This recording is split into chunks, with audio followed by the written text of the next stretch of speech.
Nama saya Novi Basuki, saya asli dari Situbondo, Jawa Timur. Saya selalu bilang saya lahir di lantai 8 di Gunung Argopuro, di suatu desa kecil yang bernama Desa Taman Sari, Kecamatan Sumbermalang, Kabupaten Situbondo.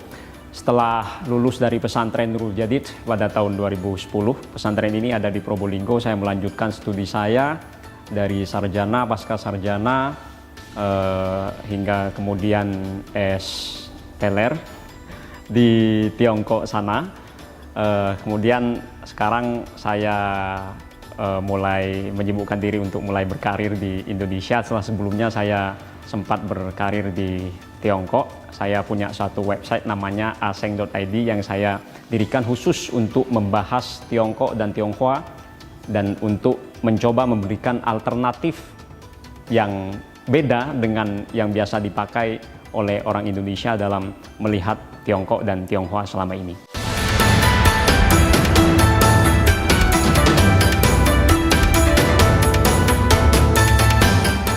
Banyak sekali orang yang bertanya kepada saya pertanyaan kenapa sebagai seorang santri bisa tertarik untuk belajar kepada Tiongkok.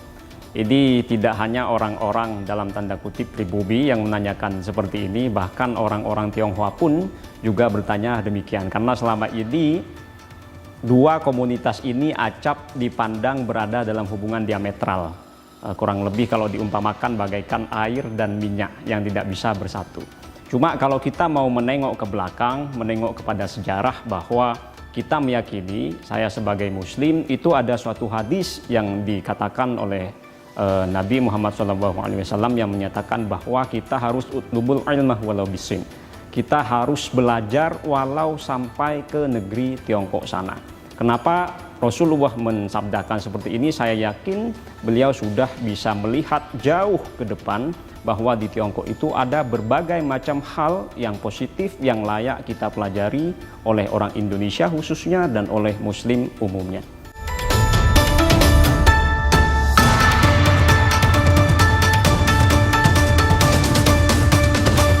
Kalau Imlek di Tiongkok itu di satu sisi ramai, di sisi lain itu sepi.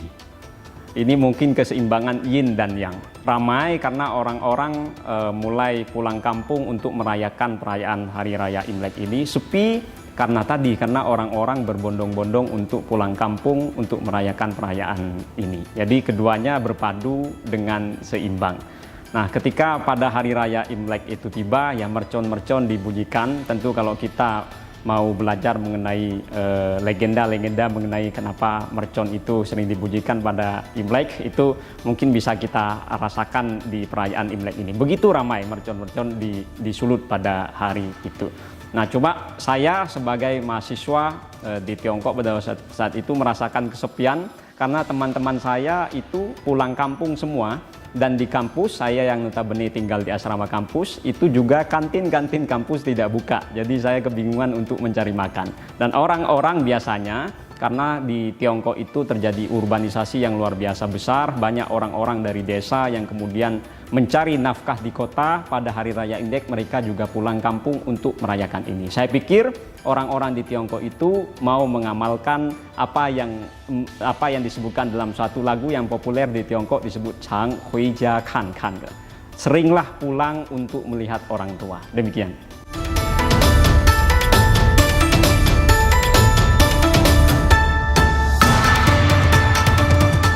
Saya merasakan bahwa Imlek ini kurang lebih sama dengan perayaan Lebaran di Indonesia bagi kaum muslim, di mana juga mengajarkan untuk minta maaf ke banyak orang, ke tetangga, kita saling berkunjung. Kalau Islam mengajarkan silrohimah, sambunglah silaturahmi. Nah, itu di Imlek, pada perayaan Imlek itu juga dilakukan di Tiongkok sana.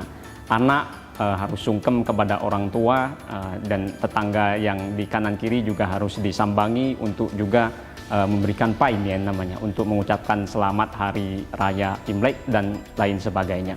Dan saya pikir tidak hanya Imlek, dalam tradisi Tiongkok klasik itu banyak hal yang patut kita pelajari dan akan menjadi satu hal yang sangat bermanfaat bagi kita untuk jika kita juga melaksanakan apa yang diajarkan dalam ajaran-ajaran Tiongkok klasik itu. Bisa dilihat di belakang ini ada satu kalimat dalam aksara bahasa Mandarin, bacaannya Ren Yi Li Zhi Xin.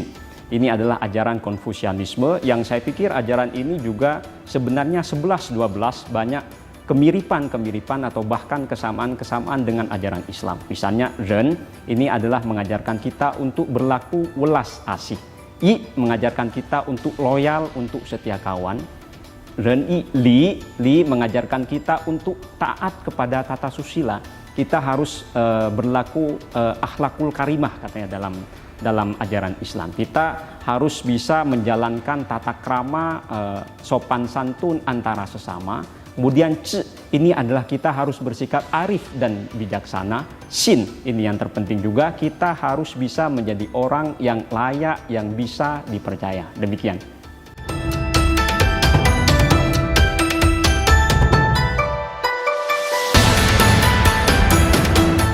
我很欣赏孔夫子圣人教导我们要不耻下问啊，这个在《论语》里面有讲过这句话，不耻下问呢啊，目的是什么呢？我们要择其善者而从之，其不善者而改之。这个我觉得其实跟我们伊斯兰教所教导我们的 al-muhafadhah 'alal qadimi sholih wal akhdhu bil jadidil aslah 其实是一模一样的。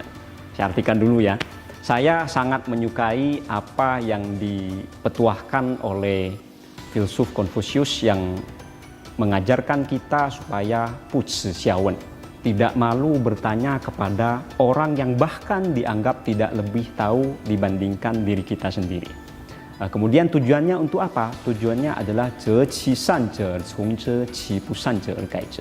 Kita memilih hal-hal yang baik dari orang-orang itu untuk kita terapkan, sementara hal-hal yang negatif untuk kita perbaiki menjadi lebih baik lagi.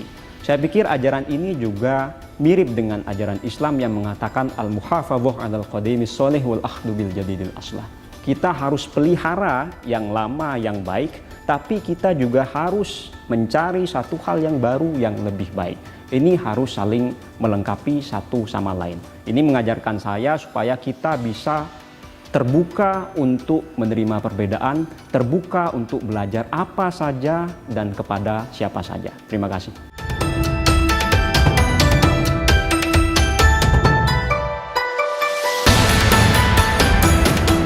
Selama belajar di Tiongkok, saya banyak mendapatkan pelajaran dengan melihat bagaimana orang-orang Tiongkok, terutama generasi mudanya itu mempunyai spirit yang luar biasa besar untuk mengubah nasib.